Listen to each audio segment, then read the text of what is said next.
할렐루야. 감사함을 드리옵고 예수님 이름으로 축복하며 기도드리옵나이다. 아멘. 자, 우리 시편 115편 4절과 8절이 바로 우상의 영이 흐르고 있습니다. 이 우상의 영을 반드시 뿌리 뽑아내셔야만이 시편 115편 9절로 11절에 축복이 열린다고 했는데, 이 시편 115편 4절로 8절에 우상의 영을 뿌리 뽑을 때 9절로 11절에 나오는 바로 오 이스라엘아 너는 주를 신뢰하라, 아론의 집아 주를 신뢰하라, 주를 경외하는 자들아 주를 신뢰하라. 이 신뢰하라는 9절, 10절, 11절에 나오는 바로 신뢰하라는 것은 믿음의 영을 의미하는 것입니다. 그래서 이제 시편 115편 4절과 8절에 흐르고 있는 믿음의 영이 계속적으로 흐르게 되면은 죽은 믿음을 가요. 죽은 믿음. 왜냐하게 되면 우상 자체가 죽은 신이기 때문에, 죽은 신을 섬긴 우리 조상들로 말미암아 후손들에게 우상의 영이 흐르고 있으면은 이 죽은 믿음이 같이 흐르는 거예요. 후손들에게. 그래서 시편 115편 9절로 11절에 축복이 실상화되지 못하고 그분이 도와주신다, 그분이 방패가 되어 주신다, 실상이 되어야 되거든. 도움과 방패가 실제가 되어야 되거든. 믿기는 믿는데 하나님이 안 도와주는 것 같아. 방패가 되지 못하는 것 같아. 믿기는 믿습니다 하는데 내 삶의 현장에 실제적인 주님의 도움의 역사, 실제적인 주님의 방패의 역사가 없는 것처럼 불신자와 다를 바 없이 하루하루 그냥 생활만 하고 있는 이와 같은 모습을 경험적으로 알 수가 있다. 그렇죠? 할렐루야. 자, 그래서 시편 115편 9절로 11절이 바로 실제가 되어야 되는데, 실제가 되지 못한다는 것은 바로 죽은 믿음의 영이 흐르는, 죽은 믿음의 영이 흐르는 것이다 볼 수가 있는 겁니다. 그래서 반드시 우상을 회개하여 뿌리 뽑히면은 시편 115편 4절과 8절에 경외의 영이 여러분에게 우상이 뽑혀서 11절에 있는 것처럼 경외의 영이 흐르게 되면은 반드시 그 경외의 영을 통해서 바로 살아있는 믿음의 영, 9절로 11절 살아있는 믿음의 영, 살아있는 믿음의 영이 흐르게 되는 겁니다. 살아있는 믿음의 영이 흐르게 되면은 주님이 내 삶 속에 실제적인 도움으로 역사하시고 주님이 내 삶 속에 실제적인 방패로 역사하심을 경험할 수가 있는 겁니다. 자, 그렇기 때문에 우리가 공식을 두 가지를 발견할 수가 있습니다. 시편 115편 4절과 8절, 9절과 11절에서 두 가지 공식을 발견할 수 있는 거죠. 그렇죠? 시편 119편 4절과 8절, 9절과 11절에서 두 가지의 공식을 발견했습니다. 첫 번째 공식, 우리 조상들이 죽은 신, 우상을 많이 섬겨서 후손들에게 우상의 영이 흐르고 있는데, 이것을 뿌리 뽑아내지 못하면은 내가 믿습니다 하지만은 죽은 믿음을 가지고 신앙생활을 한다는 거예요. 죽은 믿음. 죽은 믿음의 영. 자, 그런데 여러분 속에 우상을 회개하여 뿌리 뽑아내고 경외의 영이 흐르면은 반드시 살아있는 믿음.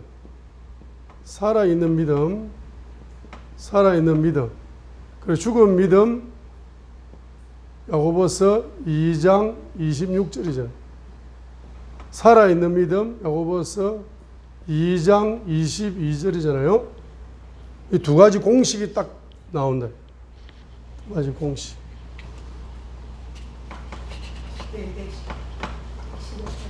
예. 야고보서 10편 115편 10편 115편 4절로 8절 9절로 11절의 두 단락을 통해서 두 가지 공식을, 영적인 공식을 딱 알아야 돼요. 영적인 공식이 있는 겁니다. 그래서 10편 115편 4절과 8절에 조상들이 죽은 신을 많이 섬기는 우상의 영을 가져서 후손들에게 우상의 영이 흐르고 있는데 자기 속에 우상의 영이 흐르고 있는지도 모르고 주님 믿습니다, 믿습니다, 믿습니다 하고 믿어. 그런데 알고 보니까 그 믿음이 죽은 믿음이라. 입술로만 믿는 믿음이라. 그러다 보니까 실제적으로 자기 삶 속에 전지 주님의 바로 주님은 누굽니까? 하나님은 살아계신 신이시라. 신이시죠. 그분이 신성이면 그분이 신성. 그분은 전지하셔요. 그분은 전능하셔. 그분은 무소부재하셔. 그렇죠? 그분은 영원하셔. 그분은 변하지 아니하셔. 그분은 5가지 신의 속성이 있는 겁니다. 그러면 5가지 신의 속성을 가지고 있는 전지하시고 전능하시고 무소부재하시고 안 계신 곳이 없으시고 영원하시고 변치 않으신 그분이 말입니다. 여러분을 도와줄 수 없냐 이거죠. 우리의 삶 속에 도와줄 수 있습니다. 그죠? 도움의 역사 일어나야 됩니다. 방패의 역사 일어나야 됩니다. 아멘을 열심히 해도 안 도와주는 것 같아요. 그분이 안 도와주는 것 같다고. 자, 그러니까 이제 우리는 뭐 해야 된다? 우상의 영을 뭐 해야 됩니까?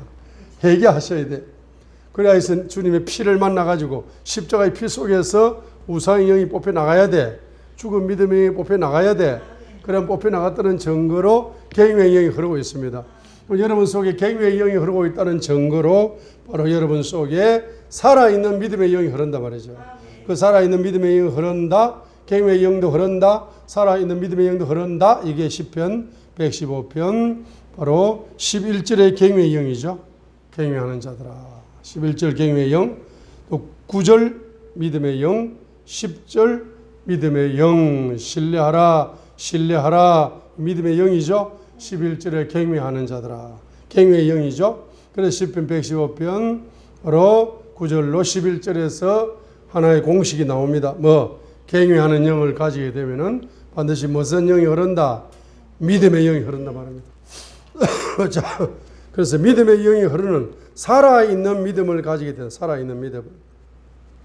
그럼 살아있는 믿음을 가진 사람에게는 어떤 특징이 있는가 하면 첫 번째로는 바로 나에게 살아있는 믿음이 있다 하면은 첫 번째 믿음이 열려요. 그 믿음이 야고보서 1장 2절부터 바로 4절 야고보서 1장이 바로 살아있는 믿음으로 시작되는 거래요. 야고보서의 시작이 바로 살아있는 믿음은 이런 거다. 이런 거야 살아있는 믿음. 야고보서 1장 시작 2절로 3절이죠. 살아있는 믿음을 가지고 있다면은 여러분 속에 분명히 살아있는 믿음의 영이 흐르고 있으면은 여러분들은 야고보서 1장 2절과 3절의 믿음을 가진다. 첫 번째 읽겠습니다. 내 형제들아 너희가 여러 가지 시험에 빠질 때에 그것을 다 기쁨으로 여기라. 그래서 여러분 인생을 살면서 여러 가지 뭐가 오면은 시험이 오면은 이걸 다 뭐로 소화시켜 버릴 수 있다. 기쁨으로 다 소화시켜 버릴 수가 있다는 겁니다. 믿음을 가지고 3절 너희의 믿음의 단련이 인내를 이루는 줄 너희가 아느니라 했습니다. 그럼 2절에서 너희 인생을 살면서 오는 만가지 시험이라 할지라도 그것을 기쁨으로 싹 다 소화를 시켜버릴 수 있는데 도대체 그 기쁨은 어디에서 나온 믿음인가 하니까 바로 믿음의 단련이 인내를 이루는 줄 너희가 아느니라 했어요. 어떤 믿음을 가지면 됩니까? 인내하는 믿음. 자, 인내하는 믿음을 가지게 되면은 그 인내하는 믿음 속에서 기쁨의 능력이 열려가지고 여러분 인생 속에 오는 모든 종류의 시험을 다 먹어버리고 소화시켜버리고 해치워버립니다. 할렐루야. 그러니까 여러분이 시험의 여러분을 쓰러뜨릴 수 있다 없다? 없어요. 자, 그래서 한마디로 말하게 되면은 어떤 믿음을 가진다? 인내하는 믿음을 가진다. 여러분 속에 살아있는 믿음의 영이 흐르고 있다는 증거가 뭐냐? 바로 여러분 속에 어떤 믿음이 흐를 것이다? 인내하는 믿음이 흐를 것이다 이 말. 그래서 야고보서 1장 12절에 보세요. 시험을 견디는 자는 복이 있나니 그가 단련을 받은 뒤에 주께서 자신을 사랑하는 자들에게 약속하신 생명의 왕관을 받으리라. 습니다. 자, 우리가 성경 구절을 다시 한번 찾아보겠습니다. 시편 105편 17절로 19절을 한번 찾아보겠습니다. 여기에 인내하는 한 사람을 예를 들어놨습니다. 시편 105편 17절로 19절. 시편 105편 17절로 19절. 그분께서 시편 105편 17절 그분께서 한 사람을 그들보다 앞서 보내셨으니 곧 요셉이라. 그가 종으로 팔렸도다. 17절에 그들이 그의 발을 족쇄에 상하게 하고 그를 쇠 안에 넣어두되 그분의 말씀이 임할 때까지 그리하였도다. 주의 말씀이 그를 단련하였도다. 요셉의 인내하는 믿음을 구체적인 예를 시편 105편 저자가 요셉의 인내하는 믿음의 요셉의 예를 인내하는 믿음을 가진 자는 요셉이었다 하고 이제 예를 든 겁니다. 그죠? 예를 들었습니다. 그래서 17절에 요셉이 종으로 팔렸습니다. 노예로 팔려갔어요. 요셉이 구덩이에 빠졌습니다. 어떤 사람들, 어떤 청소년들은 구덩이에 빠지는 시험이 오면은 자살하는 사람이 있더라고요. 또 그 다음에 노예로 팔려갔어요. 환경적으로 완전히 바뀌어버린 부모가 갑자기 막 유명 연예인으로 살다가 자살해버렸어요. 평생을 뭡니까? 잘 살다가 자녀들이 평생을 공주처럼 살다가 왕자처럼 살다가 부모가 갑자기 자살을 해버리니까 애들이 정신이 혼란이 오는 거야. 환경이 완전히 바뀌어버립니다. 그죠? 요셉이 지금 환경이 완전히 바뀌어버렸죠. 그렇게 고귀한 자녀로 살다가 사랑받는 자녀로 살다가 하루아침에 노예로 그 환경이 완전히 바뀌어버렸습니다. 자, 여러분 생각해 보세요. 여러분이 고귀한 자녀로 아버지께 사랑받는 자녀로 사랑을 받고 평안하게 풍족하게 아버지의 부여를 누리면서 풍족하게 살아가시다가 오늘 갑자기 나도 모르는 사이에 노예로 팔려가는 노예라는 환경 속으로 여러분의 삶의 환경이 180도 완전히 바뀌었다고 상상을 해보세요. 그때 인내하는 믿음을 가지고 있지 못한 사람은 바로 자포자기 해버립니다. 믿음을 포기할 수밖에 없습니다. 그러나 요셉 같은 믿음을 여러분이 가지고 있으면은 여러분들은 바로 이것을 믿음으로 통과할 줄 믿습니다. 인내하는 믿음으로 통과할 줄 믿습니다. 또 18절에 보세요. 그들이 그의 발을 족쇄에 상하게 하고 그를 쇠 안에 넣어 두었다 하니까 요셉이 지금 요셉의 노예 상태를 지금 비참한 상태를 억압된 상태를 지금 표현하고 있는 거죠. 이름에도 불구하고 요셉은 이 발이 족쇄에 상하게 되면서 쇠 안에 넣어두게 되는 그러한 여러 가지 노예로서의 우여곡절이 너무 많았습니다. 그럼에도 불구하고 노예는 뭐한다? 요셉은 뭐한다? 인내하는 믿음으로 이것을 하나하나 돌파해 나갔다는 겁니다. 그래서 말씀이 임할 때까지 그리했다. 말씀이 임할 때까지 그리했다. 믿음의 열매를 볼 때까지 그리했다. 주의 말씀이 그를 뭐했다? 단련했다 해오십니다. 그래서 이렇게 단련을 잘 받고 나니까 하나님이 인내하는 믿음의 사람에게 반드시 20절로 22절에 축복의 열매를 주시더라. 20절에 왕이 사람을 보내어 그를 석방하였으니 곧 그 백성의 치리자가 그를 자유로이 가게 하며 그를 자기 집의 주로 삼고 자기의 모든 재산을 관리하는 자로 삼아 그가 기뻐하는 대로 자기의 통치자들을 속박하며 자기의 원로들에게 지혜를 가르치게 하였도다 했습니다. 가장 낮은 처지에 있는 노예가 가장 높은 처지에 있는 바로 국리 총리가 되어져서 21절에 그 왕권을 대행할 정도의 2인자인데 실제적으로는 1인자입니다. 행정적으로는 1인자예요. 실제적으로. 그죠? 눈으로 볼 적에는 뭡니까? 2인자지만 실제적으로는 1인자입니다. 우리 피지 같은 나라에도 실제적으로 눈에 보이는 왕들은 5가지의 5가문, 족장 가문이 돌아가면서 대통령을 합니다. 그런데 실제적인 행정 대통령은 총리입니다. 총리가 실권을 가지고 모든 걸 다 하거든요. 자, 이와 같이 지금 실제적인 그 나라의 대통령이 누구냐? 바로 가장 낮은 요셉이가, 노예가 실제적인 그 애국을 다스리는 그와 같은 축복의 주인공으로, 축복의 지도자로 이렇게 하나님께서 역전시켜 주시는 이와 같은 놀라운 열매가, 인내하는 믿음을 가지게 될 때 이런 열매가 있다는 것을 지금 보여주고 있는 겁니다. 그래서 저와 여러분들은 바로 그와 같은 열매를 주신다는 주님, 보상을 주시는 주님, 반드시 인내하는 믿음을 가지게 되면 하나님은 반드시 보상해 주시고 반드시 열매를 주시고 반드시 그 믿음대로 이루어 주시사 가장 낮은 요셉을 가장 높은 존귀한 지도자로 만들어 주시는 것처럼 가장 낮은 나를 가장 높은 존귀한 주님께 쓰임받는 지도자로 만들어 주신다는 사실을 믿음으로 소유하시기를 바랍니다. 야고보서 5장 7절로 12절에도 보겠습니다. 야고보서 5장 7절로 12절에도 바로 인내를 강조하고 있는 것입니다.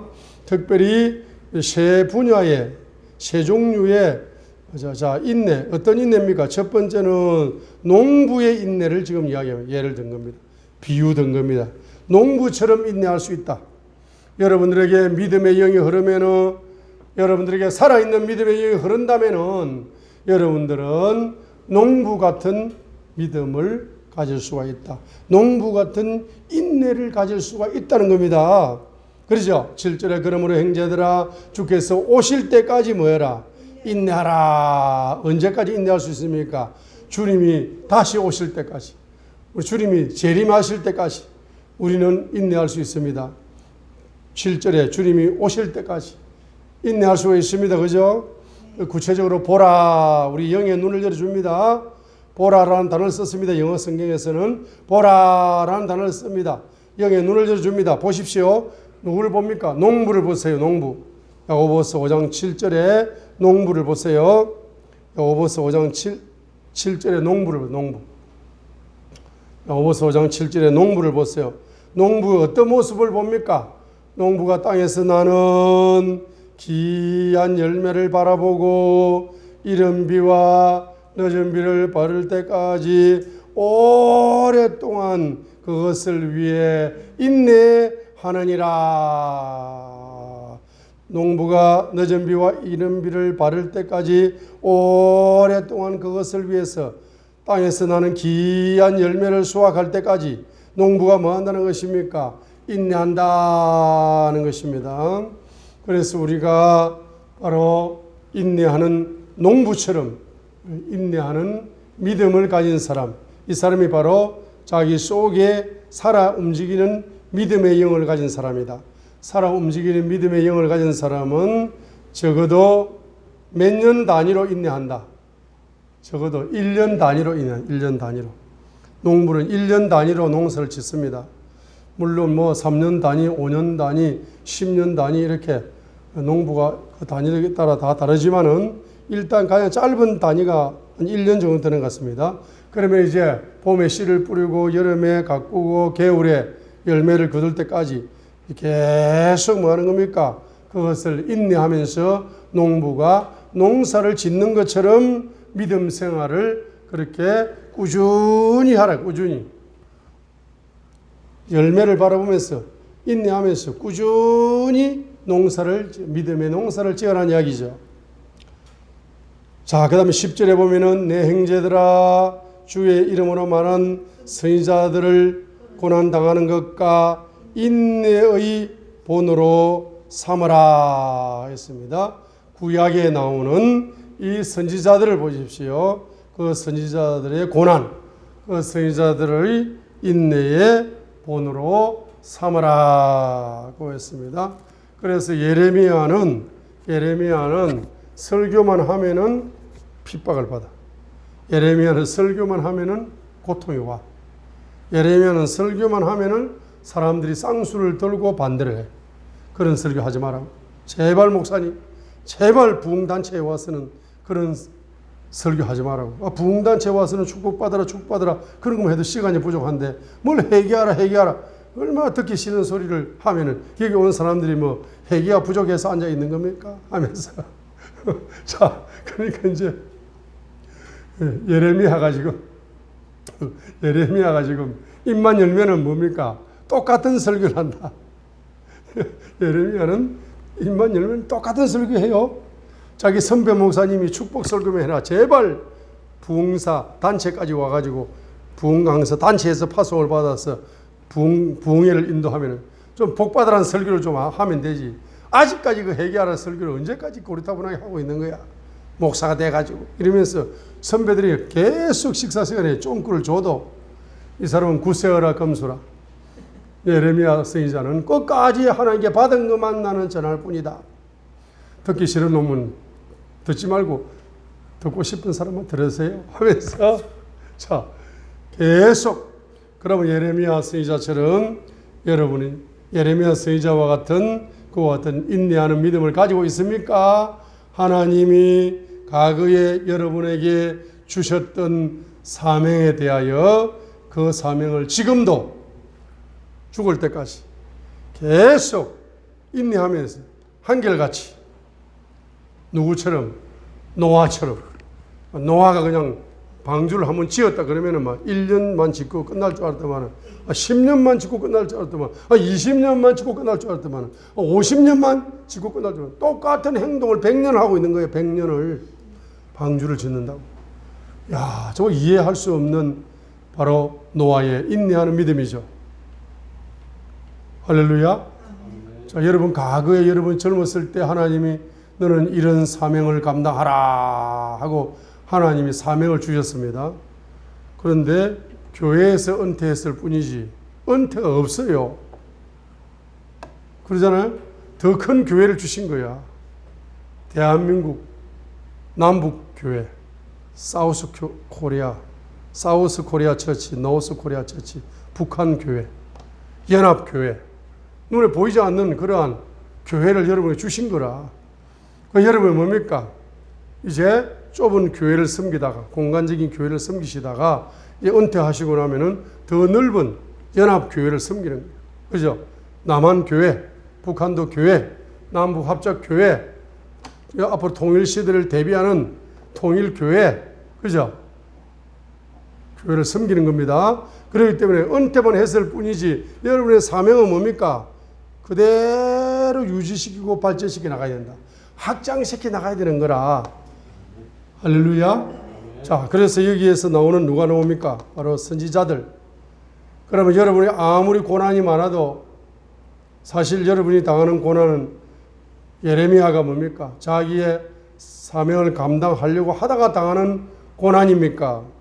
아니면 그와 같은 사명을 통한 고난이 아닙니까? 생각을 해봐야 됩니다. 여러분 인내하는 믿음이 있습니까? 믿음을 포기했습니까?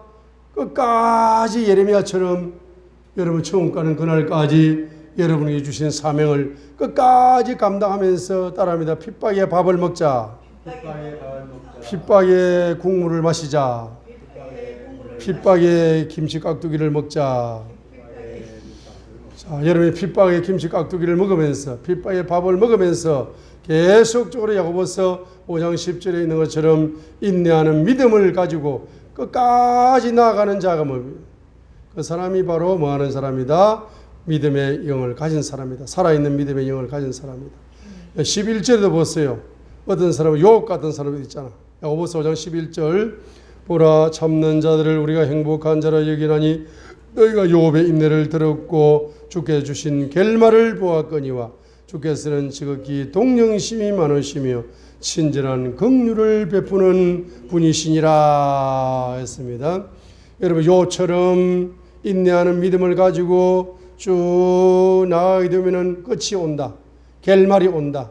열매가 온다는 겁니다. 그죠? 그런데 그 인내하는 믿음 속에서 나타나는 가장 큰 영적인 축복이 뭡니까? 그것은 바로 주님의 지극히 동정심이 많으신 주님을 경험한다는 것입니다. 친절한 긍휼을 베푸시는 속성을 가진 그 주님을 경험한다는 겁니다. 아, 주님이 이런 분이시구나. 주님이 나에게 지극히 동정심이 많으신 분이구나. 동정심이 많다. 주님이 나에게 친절한 긍휼을 베푸시는 분이구나 하는 것을 여러분이 인내하는 믿음 속에서 경험하게 되어지는 것입니다. 그것이 바로 여러분이 뭐죠? 영적인 자원이 되는 겁니다. 영적인 자원이 됩니다. 자, 보세요. 어떤 사람들은 자원 그러면은 항상 종이 쪼가리 물질 자원만 생각합니다. 물질 자원. 그 물질 자원과 비교할 수 없는 자원이 영적인 자원이라. 영적인 자원. 그 영적인 자원이 열리면은 물질 종이 쪼가리 자본은 그냥 자동으로 보너스로 열리게 되어 있는 겁니다. 우리 자원 중에 최고의 자원은 무슨 자원이다? 영적인 자원, 영적인 자원. 영적인 자원이에요. 그 영적인 자원 중에서 최고의 영적인 자원이 뭐냐 하면은, 아, 주님은 지극히 나를 향해서 나를 불쌍히 여기는 마음, 동정심, 지극히 동정심이 나를 불쌍히 여기시는 동정심이 나를 향해서 정말로 많으신 분이라는 사실을 깨닫는 거예요. 이 깨닫는 것이 영적인 자원이죠. 그렇죠? 그 다음에 그분은 친절한 긍휼을 나에게 베푸시는 그와 같은 긍휼이 풍성하신 나를 긍휼히 여기심이 풍성하시다는 사실을 바로 깨닫는 것이 뭡니까? 이것이 뭐죠? 영적인 자원이다. 영적인 자원. 그 영적인 자원을 가지고 있으니까 나머지 자원은 그냥 열려요, 안 열려요? 그냥 열립니다. 이런 예가 좀 이상한 예가 돼가 이해가 안 될지 모르지만은 거기에 1997년도 IMF를 지나갈 때에 우리 민족이 절망하고 있을 때에 그때에 황우석 박사라는 분이 나타나가지고 대한민국이 어떤 분야에 세계 1등이 된다. 우리도 1등 민족이 될 수 있다 하니까 노무현 대통령 취임하자마자 바로 그 연구소에 가서 말입니다. 그게 도대체 뭐야 하면서 설명을 듣자마자 1년에 20억씩 5년 동안 지원하세요. 바로 그 자리에 결정해버려요. 그러면서 그냥 말이야 인기가 충만했어요. 그런데 그 사람이 그냥 아무튼 그렇게 돼가지고 이제 세계적인 인기를 가졌는데 하루아침에 추락했잖아. 아무튼 여러 가지 이유로. 근데 지금 어디가 있느냐 하니까 지금은 저 사우디아라비아 최고의 부자 만수르 들어봤어요? 그 만수르 세계적인 부자 만수르가 사막 한복판에다가 연구단지를 어마어마하게 크게 만들어줬더라고요. 그래서 낙타 같은 거 복제하고 이런 거 이제 그런 비즈니스를 하면서 편안하게 부자로 잘 살고 있더라고요. 보니까. 자, 그러니까 이제 보세요. 그 사람이 어떤 소스를 가지고 있다. 무슨 동물을 복제하는 그런 자원, 자기만의 가지고 있는 자원이 있는 거라. 그리고 그 자원을 활용해서 종이 쪼가리 돈이 그냥 열리죠. 그 사람은. 예를 들어서 어떤 사람은 기술이라는 뭐가 있다. 자원이 있는 거라. 그 기술을 활용해가지고 현찰을 만들어내는 겁니다. 그러죠? 그런데 가장 놀라운 자원은, 변하지 않는 자원은 어떤 자원이다? 영적인 자원이다. 여러분들이 이제 영적인 자원을 가지시려면은 바로 인내하는 믿음을 가지게 되면은 그 인내하는 믿음 속에서 주님께서는 여러분만이 가질 수 있는 독특한 뭘 주신다? 영적인 자원을 주신다. 유니크, 독특한, 스페셜, 특별한 바로 소스, 자원을 주셔. 그래서 그 자원을 가지고 여러분들은 인생을 풍요롭게 살 수가 있는 겁니다. 첫 번째는 무슨 믿음을 가진다? 여러분 속에 살아있는 믿음의 영이 있으면 무슨 믿음이 온다? 인내하는 믿음이 오는 겁니다. 인내하면서 믿음으로 살다 보면 여러분에게 청량할 수 없는 영적인 자원들이 여러분에게 공급되어 오는 겁니다. 그 영적인 자원을 가지고 여러분들은 새로운 미래를 또 열어갈 수가 있는 것입니다. 두 번째로는 야고보서 1장 5절을 보시겠습니다. 두 번째 믿음은 어떤 믿음이 오느냐? 여러분 속에 살아 움직이는 믿음이 있으면은 어떤 믿음이 오느냐 하게 되면은 기도하는 믿음이 온다. 기도하는 믿음. 야고보서 1장 5절을 읽겠습니다. 너희 중에 어떤 사람이 지혜가 부족하거든 모든 사람에게 너그러이 주시고 꾸짖지 아니하시는 하나님께 구하라. 그리하면 그것을 그에게 주시리라 했습니다. 자, 그래서 5절에 보게 되니까 이제 부족한 것을 발견하고 그것을 구하는 믿음을 가지게 되는 겁니다. 자, 여러분 속에 이제 우상의 영이 흐르고 있는 사람은 자신의 영적인 부족한 것을 발견할 수 없습니다. 영적인 소경이 되기 때문에 자기 영적으로 발견한 것, 부족한 것을 하나도 발견하지 못하는 사람이 있어요. 그렇죠. 자기는 예수 믿을 필요가 없다는 거지. 자기는 부족한 것이 아예 100% 부족한 게 아무것도 없으니까 예수님도 안 믿는 사람 많아요. 영적인 부족을 발견하지 못하기 때문입니다. 영적인 소경이기 때문입니다. 그렇죠. 자, 그런데 이제 우리가 경외의 영을 가지게 되면은 바로 영의 눈이 열립니다. 영의 눈이 열려서 야고보서 1장 5절처럼 자, 나에게 지혜가 부족하구나. 나에게 능력이 부족하구나. 나에게 뭐가 부족하구나. 이 나에게 부족한 것이 발견됩니다. 깨달아집니다.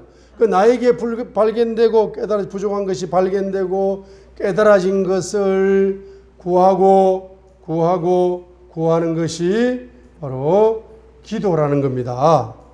그렇죠? 기도를 누가 많이 하느냐? 누가 많이 합니까? 자기가 부족한 것이 계속 자기 부족한 것이 계속 발견되는 사람이 기도를 하지. 자기 부족한 것이 발견 안 되는데 만족하는데 기도가 안 됩니다. 배부르고 등 따시면은 기도가 안 된다 그래요. 그렇죠? 다 갖추었는데 기도할 거 뭐 있어요? 그래 자기 부족한 것이 이것도 부족하고 부족한 게 뭐 헤아릴 수가 없네. 기도 안 할 수가 없는 거라. 그래서 뭡니까? 기도를 한다 이 말입니다. 그죠? 자, 우리 시편 42편을 한번 보겠습니다. 자, 생명의 하나님께 구한다. 생명의 하나님께 구한다. 시편 42편